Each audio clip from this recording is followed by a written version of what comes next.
নমস্কার, কেমন আছেন? পিয়াস কিচেনে আপনাদের স্বাগত। আজ বানাচ্ছি দারুণ টেস্টি একটা মাটন। কিন্তু এই রান্নাটা আমি করব না, অবশ্যই রান্নাটা করবে আমার শাশুড়ি মা। মা ভীষণ ভালো মাটন রান্না করতে পারে, তাই আজকে মাকে বললাম যে তুমি রান্নাটা করো, ভিডিওটা আমি করছি। তো চলুন দেখে নিই আজকে রান্নাটা। আর এই রান্নাটা কিন্তু ছোট থেকে বড় সবাই খেতে পারবে, ভীষণই সুস্বাদু আর ভীষণই কম সময়ে সহজ উপায়ে কিন্তু এই রান্নাটা কিন্তু তৈরি হয়ে যাবে। মাটন রান্না করার জন্য আমি প্রায় 650 গ্রামের মতো মাটন নিয়ে নিয়েছি এবং ভালো করে দুবার জল পাল্টে পরিষ্কার করে ধুয়ে নিয়েছি। মাটন কিন্তু খুব বেশি ধোয়ার দরকার নেই, মোটামুটি পরিষ্কার করে দুবার কি অতিরিক্ত 3বার ধুলেই কিন্তু যথেষ্ট। তো এই মাটনটা ম্যারিনেটের জন্য মা দিয়ে দিচ্ছে তেজপাতা, 3টের মতো তেজপাতা মা একটু ছিঁড়ে দিয়ে দিয়েছে, সাথে দিয়েছে হলুদ গুঁড়ো,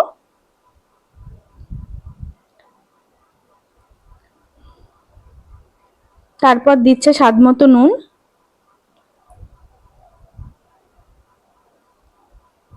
দিয়ে দিচ্ছে টুকরো করে কাটা পেঁয়াজ,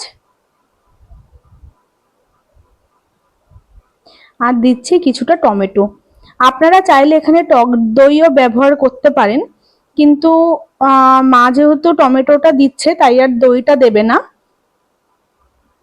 আর এই মাংসটা তো খুব বেশি রেওয়াজি না, এটা একটু ছোট খাসির মাংস, তাই জন্য সেদ্ধটা হয়তো খুব বেশি সমস্যা হবে না। যাদের একটু রেওয়াজি খাসি তারা দই দেওয়ার চেষ্টা করবেন।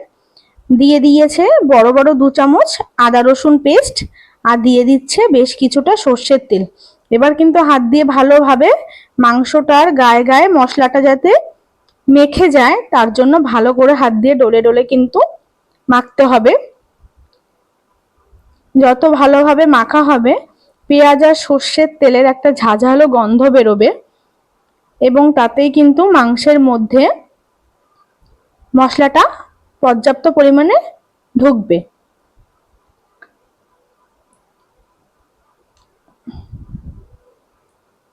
এই রেসিপিটা এরকম ভাবে রান্না করা হচ্ছে যে বাড়ির ছোট্ট বাচ্চা সে থেকে শুরু করে বাড়ির বয়স্করা পর্যন্ত কিন্তু খেতে তো পারবেই, তাছাড়া তাদের কিন্তু ভীষণ ভালো লাগবে এই রান্নাটা।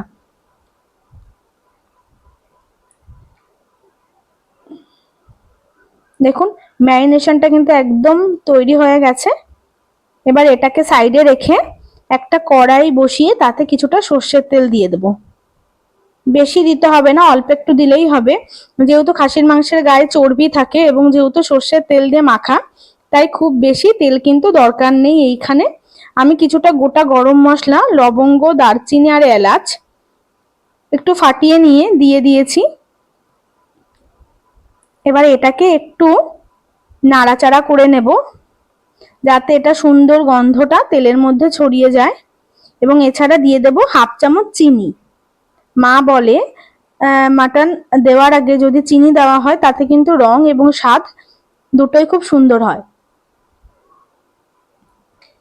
এবার ভালোভাবে একটু নাড়িয়ে নিচ্ছি তেল, চিনি আর গরম মশলাটা।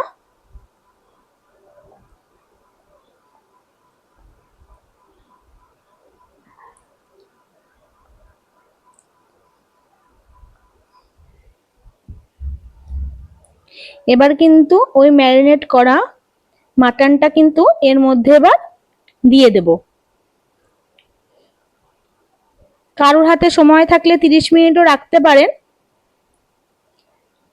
আবার কেউ যদি মনে করেন সাথে সাথে রান্না করবেন তাতেও কিন্তু টেস্ট একই রকম থাকবে।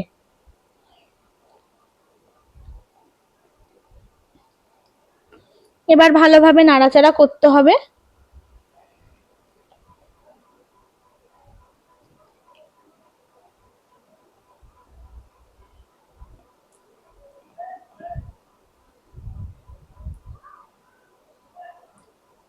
আপনারা যারা আমার চ্যানেলে নতুন তারা কিন্তু অবশ্যই চ্যানেলটা সাবস্ক্রাইব করবেন, এবং ভিডিও কেমন লাগছে অবশ্যই আমাকে জানাবেন কমেন্টে। এবার এই মাংসের মধ্যে একটু কাশ্মীরি লঙ্কার গুঁড়ো দিয়ে দিচ্ছি।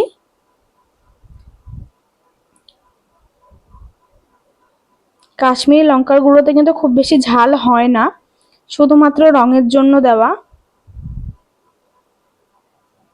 খাসির মাংসতে একটু লাল লাল ঝোল কিন্তু দারুণ লাগে খেতে।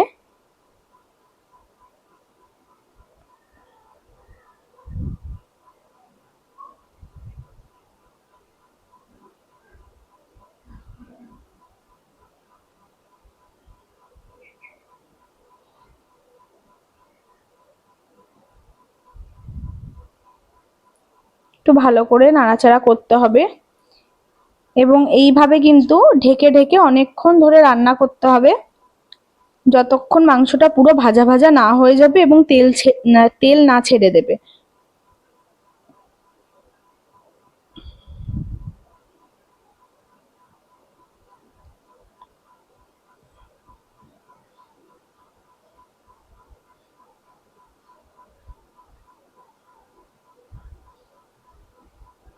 পেঁয়াজগুলো গলে নরম হয়ে যাবে এবং মাংসের গ্রেভিটা কিন্তু পুরো ঘন হয়ে যাবে। এরপর যখন তৈরি হয়ে যাবে তখন কিন্তু আমি প্রেসারে দেব সিটি দেওয়ার জন্য। এখন মাংসটাকে ভালোভাবে রান্না করতে হবে।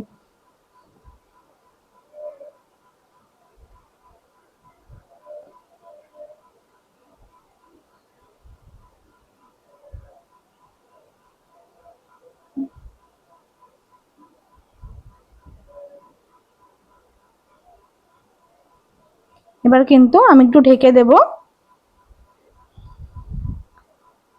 দেখুন, মিনিট 5 পর আবার ঢাকনা খুলে আর একবার নাড়িয়ে দেব।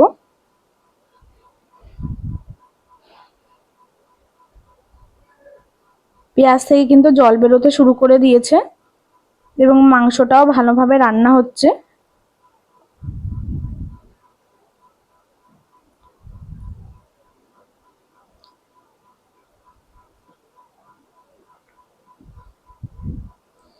আবার কিছুক্ষণ ঢেকে দিলাম এবং দেখুন, প্রায় 15 মিনিট রান্না করার পর মাংসের রংটা কিন্তু অনেক চেঞ্জ হয়ে গেছে।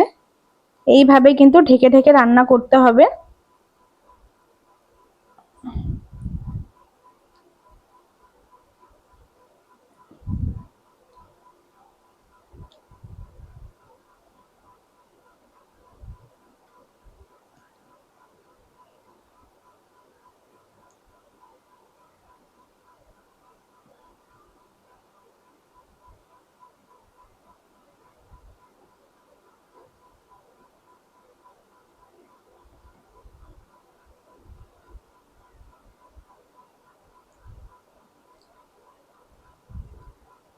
ভালো করে নাড়াচাড়ার পর আমি কিন্তু উষ্ণ গরম জল এর মধ্যে দিয়ে দেব। খাসির মাংসতে যদি ঠান্ডা জল দেওয়া হয় মাংস কিন্তু শক্ত হয়ে যায়, তাই সবসময় গরম জলই মাংসে কিন্তু দিতে হয়। এবার এটাকে কিন্তু আমি প্রেসারে দেব।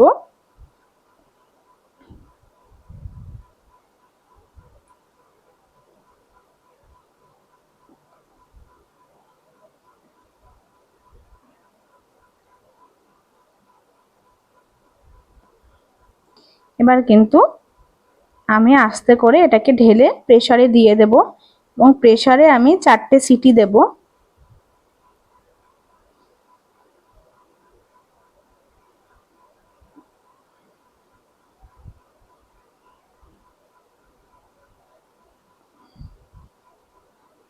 দেখুন, পুরোটা দেওয়া হয়ে গেছে। এবার আমি ঢাকনা লাগিয়ে দেব এবং আমি প্রেসারে সিটি দেব। যেহেতু আমার মাংসটা খুব বেশি রেওয়াজি না, সেই জন্য আমি 4টে সিটি দিয়ে খুলে একবার দেখে নেব। আপনারা আপনাদের মাংসের কি রকম সেই অনুযায়ী কিন্তু সিটিটা দেবেন। দেখুন, 4টে সিটি দেওয়ার পরে আমি একটা মাংস তুলে দেখবো একটু যে সেদ্ধ হয়েছে কিনা।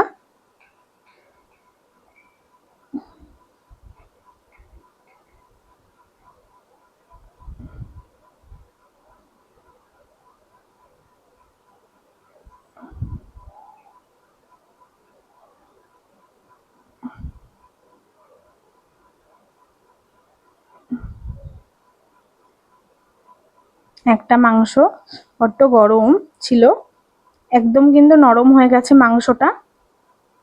আমার কিন্তু 4টে সিটি যথেষ্ট। এবার আমি কড়াইতে দিয়ে দিয়েছি। এবার কিন্তু আমি এর মধ্যে আগে থেকে সেদ্ধ করা কিছুটা আলু রেখেছিলাম, সেই আলুটা আমি দিয়ে দেব এর মধ্যে। মাংসে একটু আলু না দিলে কিন্তু একদমই খেতে ভালো লাগে না। এবারে এই আলু আর ঝোলটা ভালো করে ফুটিয়ে নিলেই কিন্তু মাংস আমাদের রেডি।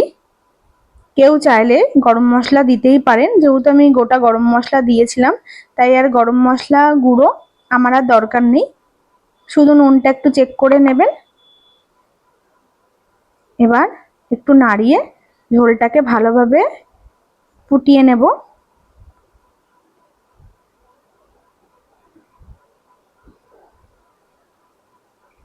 এটা কিন্তু ভীষণ সুন্দর গন্ধ বেরোচ্ছে এবং দেখে বুঝতেই পাচ্ছেন যে কতটা সুস্বাদু হয়েছে। আশা করি আপনাদের এই ভিডিওটা অনেক ভালো লাগলো। খাসির মাংস তো অনেকভাবেই রান্না করে খান, এভাবে একবার রান্না করে খাবেন। আমি একটু গোটা কাঁচা লঙ্কা দিয়ে নিচ্ছি, যার ভালো লাগবে সে পরিমাণে আরও বাড়িয়ে দেবেন। আমি ঝালটা একটু কমই রাখছি।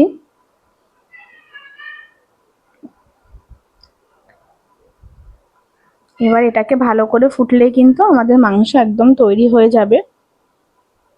আপনারা কমেন্টে আমাকে অবশ্যই জানাবেন আজকে রান্না আপনাদের কেমন লাগলো, এবং অবশ্যই এই রান্নাটা বাড়ির ছোট থেকে বড় সবাই কিন্তু আনন্দ সহকারেই খেতে পারবে এবং তাদেরও ভীষণ ভালো লাগবে।